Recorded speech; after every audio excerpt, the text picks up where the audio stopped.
Yes, good morning students. Today is your new exercise 2.2 in which we will solve the word problem with the help of the linear equation in one variable. So your first question is that if you subtract 1 upon 2 from a number and multiply the result by 1 upon 2, you get 1 upon 8. What is the number? यानी आपको वो number बताना है जिसमें अगर आप 1/2 से minus कर, क्वेश्चन में ये कहा जा रहा है कि सब्ट्रैक्ट 1/2 फ्रॉम ए नंबर, अगर किसी नंबर में से 1/2 माइनस कर दे और मल्टीप्लाई बाय द रिजल्ट, जो रियल टाइम से 1/2 से फिर मल्टीप्लाई कर दें तो आपको 1/8 मिलता है, तो वो नंबर क्या है? For this we will assume that let the number equal to x। मान लीजिए आपका कोई नंबर x है। अकॉर्डिंग टू क्वेश्चन जैसा कि कहा गया है, if you subtract 1/2 from a number, number में से 1/2 माइनस करें तो 1/2 आपने माइनस कर दिया, तो रिजल्ट आपको मिला x माइनस 1/2 और कहा एन मल्टीप्लाई द रिजल्ट, और जो रिजल्ट है उसको मल्टीप्लाई करना है किससे? 1/2 मल्टीप्लाई कर दिया, यू गेट, तो आपको क्या मिलता है? 1/8 मिलता है। 1/8 मिल गया। With the help of question we have make a equation. After that we will solve it. For solving it we will multiply 1/2 in the bracket. So when x multiply 1/2 it is x upon 2 and 1/2 multiply 1/2 it is 1/4 equal to 1/8. First transpose 1/4 into the RHS, so it become positive, and for solving it we will take the LCM. LCM of 8 and 4 is 8. After that x upon 2 remains same, ऐसे ही रहेगा। इसके बाद आप देखेंगे 8 4 का LCM लेकर 8 आता है तो 8 बन जाए 8 होगा और 1 का 1 से मल्टीप्लाई करेंगे 1 ही आएगा, बट 4 2 या 2 होता है, 4 2 या 8 होता है, तो 2 का 1 से मल्टीप्लाई करेंगे तो 2 बन जाए 2 हो जाएगा। इसके बाद आप सॉल्व करेंगे 1 + 2 कितना होगा? 3 आ गया। 3/8 ऐसे ही रहा, x/2 ऐसे कॉपी कर लिया। आप इसे सॉल्व करने के लिए मतलब x की वैल्यू फाइंड करनी है, तो 2 को उधर ट्रांसफर कर देंगे, इधर 2 से डिवाइड हो रहा है उधर जाके मल्टीपल हो जाएगा, तो 2 से मल्टीपल हो गया।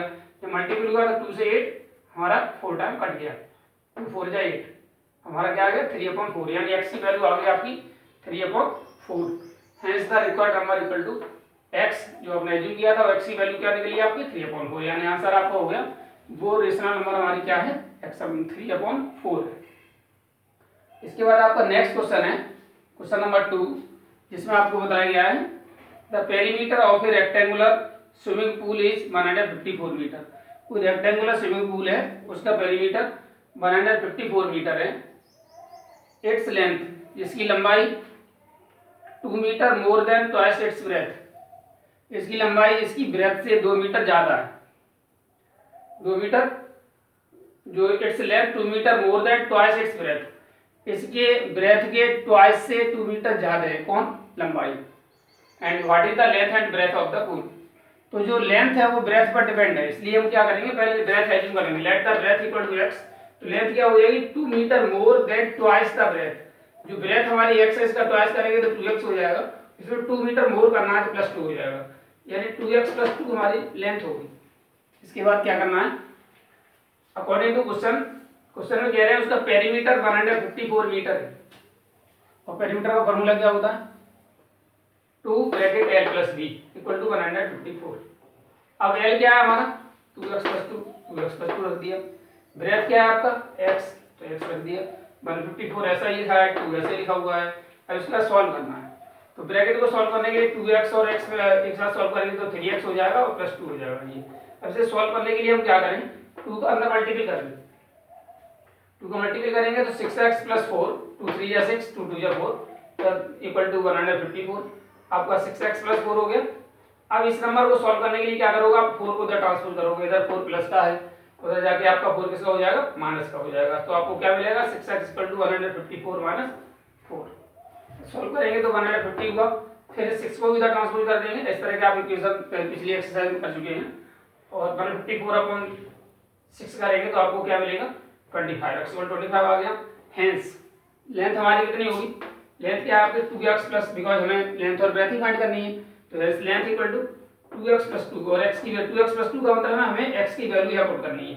x की वैल्यू कितनी आई? 25 आई। कितनी आई? 25।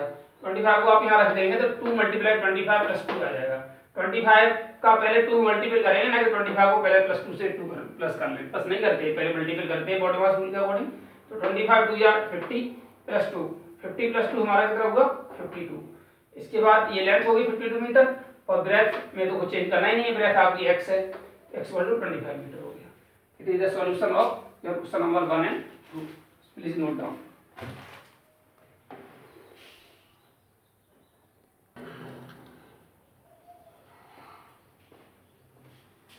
Now your question number 3, in which saying that the base of an isosceles triangle is 4/3 centimeter and the perimeter of the triangle 4 and 2/15 centimeter. What is the length of either of remaining of equal sides? इसमें ये कहा गया है कि किसी isosceles triangle का जो base है 4/3 सेंटीमीटर है और उसका जो पेरीमीटर है वो 4 and 2/15 सेंटीमीटर है। तो आपको लेंथ ऑफ इक्वल साइड आपको बतानी है। जैसे आपका जो आइसोसेलेस ट्राइंगल होता है इसमें दो साइड इक्वल होती है, दो साइड आपकी इक्वल लेंथ की होती है, ठीक है। जिसमें अब आपको बताना है कि इनकी लेंथ क्या होगी। तो हमने इसमें सबसे पहले एज्यूम किया let the each of equal sides equal to x, यानी प्रत्येक इक्वल साइड जो है उसकी लेंथ क्या है x सेंटीमीटर है। अकॉर्डिंग टू क्वेश्चन ये कह रहे हैं perimeter of the triangle equal to perimeter of the triangle 4 and 2/15 centimeter है। तीनों पेरीमीटर ऑफ ट्राइंगल में सम ऑफ ऑल साइड्स, सभी साइड का सम कर दीजिए x + 4/3, तीनों साइड को प्लस कर देंगे तो इक्वल टू किसके होगा पेरीमीटर के होगा 4 and 2/15 के इक्वल, ठीक है। इसके बाद हमने क्या किया x और x मिलेगा तो क्या बन जाएगा 2x 4/3 ऐसे रहेगा। ये जो मिक्स फ्रैक्शन है इसे एक प्रॉपर फ्रैक्शन यानी सिंपल फ्रैक्शन में कन्वर्ट करेंगे तो 15 4 या 60, 60 और 2 62 हो गया, यानी 62/15 हो गया। इसको सॉल्व करने के लिए आप पीछे एक्सरसाइज में भी सीख चुके हैं बट अगेन सीख लेते हैं दोबारा से। अगर नहीं सीखा है तो 4/3 को हम क्या करेंगे उधर ट्रांसपोज कर देंगे, इधर प्लस का हो जाएगा माइनस का हो जाएगा। इसको सॉल्व करने के लिए हम इसका एलसीएम लेते हैं तो 15 हो जाता है, 15 और 3 का एलसीएम 15 हुआ, 15 बन या 15 1 का 62 से मल्टीप्लाई करेंगे तो 62 ही आएगा। और आपका जो 3 है 3 से 15 को डिवाइड करेंगे तो 5 आ जाएगा, 5 4 या 20 हो गया, 5 4 या 20 हुआ। अब इसे सॉल्व करेंगे नहीं 2x = 62 - 20 करेंगे तो 42 आएगा, 42/15 हो गया। अभी सॉल्व करने के लिए x की वैल्यू निकालनी है तो 2 को उधर भेजिए, 2 इधर आप मल्टीपल हो रहा है उधर जाके डिवाइड हो जाएगा, डिवाइड होगा तो 15 में मल्टीपल हो जाएगा, यानी 42/15 × 2 हो गया। 2 से 42 को माइनस डिवाइड करेंगे तो हमारा हो जाएगा 21 और 21 को फिर 3 से काट सकते हैं, 3 6 जाए 3 7 या 21 और 3 5 या 15। सो आपको मिला x = 7/5, यानी x की जो वैल्यू है इस इक्वेशन में वो 7/5 है। आपको निकालना क्या था each of equal side, तो hence the length of each of equal side equal to x, x की वैल्यू कितनी है 7/5 यानी 7/5 सेंटीमीटर है। we can write it in the mixed fraction, so 5 by 5 remaining 2 2/5, it can be converted into the mixed fraction such as 1 and 2/5 centimeter. Now your next question number 4, in which saying that the sum of two number is 95, the sum of two number is 95, one exceed the other by 15, यानी दो number का सम है वो 95 है, उनमें से एक number दूसरे से 15 ज्यादा है। तो बताइए वो नंबर दोनों क्या है, what are these numbers, find the numbers. हमने अज्यूम कर लिया let two numbers equal to, एक x हो गया दूसरा x + 15, जैसे कहा एक नंबर दूसरे से 15 एक्सीड मींस ज्यादा है तो एक x हो गया दूसरा उससे ज्यादा करेंगे तो +15 हो गया। अब अकॉर्डिंग टू क्वेश्चन क्या कह रहा है the sum of two numbers, sum of two number, दो नंबर का जो सम है वो 95 है, उनको प्लस कर देंगे तो 95 हो जाएगा, यानी x और x + 15 को सम अकॉर्डिंग टू क्वेश्चन सम कर दिया इक्वल टू 95, x और x 2x same previous equation, तो 15 उधर भेज देंगे तो माइनस हो जाएगा तब आगे, तो 2x = 80 आ गया, 2 को उधर भेज इधर मल्टीपल हो जाएगा डिवाइड हो जाएगा तो 80/2 दैट इज x = 40 आ गया। Hence two numbers are, the दो नंबर क्या है, एक नंबर पहला हमारा x है जिसकी वैल्यू 40 है, दूसरा नंबर x + 15, x की वैल्यू पुट करेंगे 40 + 15 दैट इज 55। हमारे दो नंबर हुए एक 40 और एक 55। आज के लिए इतना ही, ठीक है। तो अच्छे से रहिए, घर का काम करते रहिए, पढ़ते रहिए। Thank you, have a good day.